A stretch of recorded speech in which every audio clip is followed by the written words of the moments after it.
Jika Indonesia berhasil lolos ke putaran keempat, mereka akan menghadapi tim-tim kuat dari kawasan Teluk atau Asia Barat. Berdasarkan klasemen sementara, calon lawan yang mungkin dihadapi adalah yang pertama Uni Emirat Arab.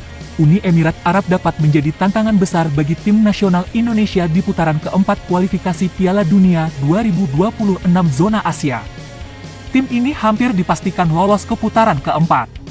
Hingga pertandingan ke-8, Uni Emirat Arab berada di peringkat ketiga dengan perolehan 13 poin, unggul 7 poin dari Kirgistan yang menempati posisi kelima. Meskipun demikian, mereka masih tertinggal 4 poin dari Uzbekistan di peringkat kedua, yang menjadi batas terakhir untuk lolos otomatis ke Piala Dunia. Secara matematis, Uni Emirat Arab masih memiliki peluang untuk mengejar Uzbekistan. Namun, kemungkinan tersebut sangat kecil. Fabio Lima dan rekan-rekannya harus memenangkan 2 pertandingan terakhir, sementara Uzbekistan harus mengalami kekalahan pada 2 laga sisa mereka. Catatan pertemuan tim nasional Indonesia dengan Uni Emirat Arab. Tim nasional Indonesia memiliki catatan yang kurang memuaskan saat menghadapi Uni Emirat Arab. Dalam 2 pertemuan terakhir, Indonesia hanya mampu meraih hasil imbang 1 kali dan mengalami kekalahan telak dengan skor 5-0. Namun, kekalahan tersebut terjadi pada tahun 2019. Dengan kualitas pemain yang terus berkembang saat ini, tim nasional Indonesia memiliki peluang untuk memberikan kejutan dan mengalahkan Uni Emirat Arab. Tim berikutnya yang mungkin akan menjadi penghalang perjalanan tim nasional Indonesia di putaran keempat kualifikasi Piala Dunia 2026 adalah Qatar. Tim ini baru saja memenangkan Piala Asia pada tahun 2019 dan 2023. Saat ini, Qatar berada di posisi keempat grup A dengan 10 poin, unggul 4 poin dari Kirgistan yang ada di posisi kelima. Dengan situasi ini, hampir dapat dipastikan Qatar akan lolos ke putaran keempat. Namun, ada sedikit kekhawatiran jika tim nasional Indonesia bertemu mereka. Qatar kerap mendapatkan keuntungan dari keputusan wasit yang dianggap kontroversial. Hal ini pernah terjadi dalam beberapa pertandingan, termasuk saat mereka melawan tim nasional U23 Indonesia. Meski kejadian tersebut terjadi di level U23, tidak menutup kemungkinan hal serupa terjadi pada tim nasional Indonesia senior. Yordania dan India juga pernah merasakan kerugian akibat keputusan wasit ketika melawan Qatar. Situasi ini patut diwaspadai oleh skuad Garuda jika mereka bertemu Qatar di putaran keempat nanti. Selanjutnya, dari zona Asia Grup B, ada tim nasional Irak yang bisa menjadi salah satu tantangan berat bagi tim nasional Indonesia di putaran keempat kualifikasi Piala Dunia 2026.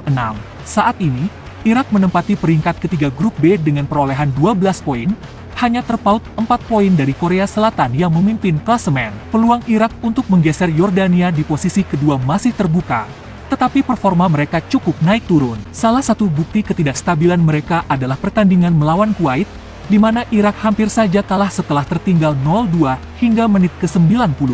Mereka baru bisa menyamakan skor menjadi 2-2 di injury time. Dengan 2 laga sisa, posisi Irak bisa tetap di peringkat ketiga atau bahkan turun ke posisi keempat jika gagal meraih kemenangan. Di atas kertas, Irak jelas lebih unggul dibandingkan tim nasional Indonesia. Tidak hanya peringkat FIFA yang lebih baik, tetapi juga catatan pertemuan terakhir. Dari 4 pertandingan terakhir, Indonesia selalu kalah melawan negeri Seribu Malam. Kekalahan terbaru terjadi pada putaran kedua kualifikasi Piala Dunia, 6 Juni tahun lalu, saat Indonesia takluk dengan skor 2-0. Salah satu pesaing yang juga harus diwaspadai oleh tim asuhan Patrick Kluivert adalah Oman. Saat ini, Oman berada di peringkat keempat grup B dengan perolehan 10 poin, hanya terpaut 2 poin dari Irak yang berada di posisi ketiga. Posisi Oman masih bisa berubah, tergantung hasil dari 2 laga sisa mereka. Oman berpotensi naik peringkat atau setidaknya tetap berada di 4 besar, yang akan memastikan mereka melaju ke putaran keempat. Oman bisa menjadi lawan yang cukup tangguh bagi tim nasional Indonesia jika keduanya sama-sama melaju ke putaran keempat. Berdasarkan catatan pertemuan, Oman lebih unggul dibandingkan Indonesia. Dari 3 pertemuan terakhir, tim berjuluk Mutiara Arab ini meraih 2 kemenangan, sementara Indonesia hanya mampu meraih 1 hasil imbang. Kekalahan tersebut menunjukkan bahwa menghadapi Oman akan menjadi tantangan besar bagi skuad Garuda. Masih dari grup B, ada Yordania, runner-up Piala Asia 2023, yang kini menempati posisi kedua. Tim asuhan Jamal Selam ini bersaing ketat dengan Irak untuk memperebutkan tiket lolos otomatis ke Piala Dunia 2026. Saat ini, Yordania unggul 1 poin dari Irak, dengan perolehan 13 poin dibandingkan 12 poin milik Irak. Namun, peluang Yordania untuk lolos ke putaran keempat tetap ada, terutama jika mereka mendapatkan hasil yang mengecewakan di 2 laga terakhir. Yordania tentu menjadi salah satu lawan yang sangat tangguh bagi timnas Indonesia. Secara peringkat FIFA, Yordania jauh berada di atas Indonesia. Berdasarkan laman resmi FIFA, Yordania saat ini berada di peringkat ke-64 dunia, sementara Indonesia masih bertahan di peringkat 127. Tidak hanya itu, rekor pertemuan kedua tim juga didominasi oleh Yordania. Dari 5 pertandingan terakhir, Indonesia selalu kalah melawan tim ini. Melihat fakta tersebut, Yordania diprediksi akan menjadi lawan yang sangat merepotkan bagi tim nasional Indonesia di putaran keempat nanti.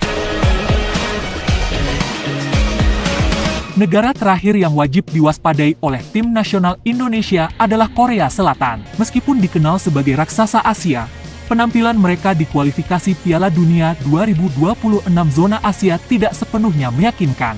Tim asuhan Hong Myung-bo memang memimpin grup B, tetapi mereka hanya unggul tipis dari Yordania. Bahkan posisi Korea Selatan masih bisa digeser oleh Irak yang berada di peringkat ketiga dengan selisih hanya 4 poin. Pada bulan Juni nanti, Korea Selatan dijadwalkan bertandang ke Basra, sebuah laga yang diprediksi akan menjadi tantangan besar. Sebelumnya, Korea Selatan pernah menghadapi Irak dan meskipun berhasil meraih kemenangan, mereka melakukannya dengan penuh perjuangan. Jika tergelincir ke posisi ketiga, Hwang Hae-chan dan rekan-rekannya harus berjuang di putaran keempat. Situasi ini tentu menjadi kabar buruk bagi tim nasional Indonesia karena kemungkinan besar kedua tim akan berada di grup yang sama. Mengalahkan Korea Selatan bukanlah tugas mudah bagi tim nasional Indonesia. Dari segi rekor pertemuan, Indonesia sangat jarang mencatat kemenangan atas negeri ginseng. Kemenangan terakhir terjadi hampir 40 tahun lalu di turnamen Merdeka 1986, di mana Indonesia berhasil menang telak dengan skor 4-0. Sejak saat itu, hingga pertemuan terakhir pada tahun 2007, Indonesia selalu kesulitan menghadapi Korea Selatan. Jika kedua tim bertemu di putaran keempat, strategi Patrick Kluivert bisa banyak belajar dari Shin Tae-yong. Pelatih asal Korea Selatan ini sebelumnya pernah mengalahkan negaranya sendiri di level U23.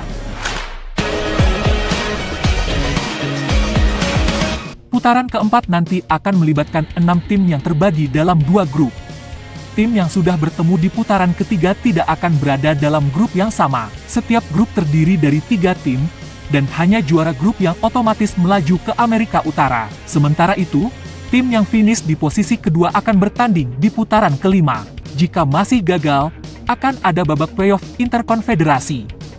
Namun, berharapnya timnas Indonesia tidak perlu sampai babak playoff dan cukup mengamankan tiket dari putaran keempat.